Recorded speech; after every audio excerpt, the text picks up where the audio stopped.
Assalamualaikum warahmatullahi wabarakatuh. Alhamdulillahirrabbilalamin. Assalatu wassalamu ala asyrafil anbiya'i wal mursalin wa ala alihi wa sahbihi ajma'in, amma ba'du. Perkenalkan, nama saya Rara Rizkiani, Fakultas Ekonomi, Program Studi Ekonomi Islam. Di video ini saya akan mempresentasikan makalah saya yang berjudul Strategi Dakwah Islam di Indonesia. Namun sebelum itu saya akan menjelaskan apa sih strategi itu. Jadi strategi itu adalah perencanaan rangkaian kegiatan yang didesain untuk mencapai tujuan dakwah. Artinya, arah dari semua keputusan penyusunan adalah pencapaian tujuan. Oleh karena itu, sebelum melakukan penyusunan strategi, alangkah baiknya kita perlu merumuskan tujuan yang dapat diukur hasilnya. Jadi, ulama-ulama kita terdahulu, para pejuang untuk menyebarluaskan agama Islam Indonesia itu memakai banyak sekali yang namanya strategi. Strategi pertama yang mereka pakai itu adalah strategi perdagangan, di mana strategi ini itu terjadi sejak 7 Masehi, karena saudagar asing sudah masuk ke Indonesia itu dari 1 Masehi. Namun strategi perdagangan ini itu berlangsung sejak 7 Masehi. Setelah saudagar asing masuk ke Indonesia untuk menyebarluaskan agama Islam, lalu berdatanglah saudagar asing yang lainnya yang dari Persia, India, dan masih banyak lagi.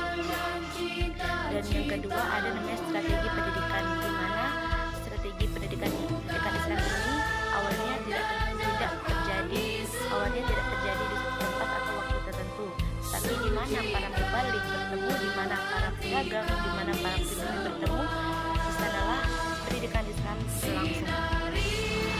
Ada juga namanya lembaga pendidikan lokal yang di mana itu berupa padepokan dan oleh para wali songo, lembaga pendidikan lokal yang dukuh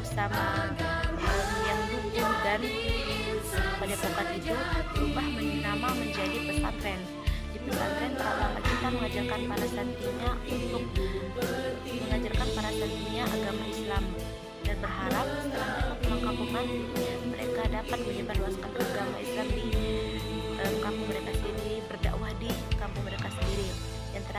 Yang ketiga ada namanya strategi kesenian, di mana strategi kesenian ini dilakukan salah satunya oleh wali songo yang bernama Sunan Bonang, di mana Sunan Bonang ini mengubah lakon menjadi syair-syair Islam. Dan ada juga namanya Sunan Kalijaga, ini yang membuat baju takwa, membuat adanya adanya maulid. Itulah sedikit cara wali songo kita menyebarluaskan Islam di Indonesia ini. Dan terakhir ada namanya strategi politik, di mana strategi politik ini para ulama kita ikut serta dalam meriahkan adanya Kesultanan Demak, di mana yang raja pertama itu adalah Raden Patah. Sedangkan Raden Patah ini adalah pangeran Majapahit. Lama kelamaan Raden Patah masuk ke agama Islam. Konon katanya kalau raja kita sudah masuk ke agama Islam, para rakyat berbondong-bondong juga ikut masuk ke agama Islam. Jadi inilah sedikit presentasi saya. Semoga apa yang saya sampaikan dapat bermanfaat bagi kita semua. Amin. Terima kasih dan wassalamualaikum warahmatullahi wabarakatuh.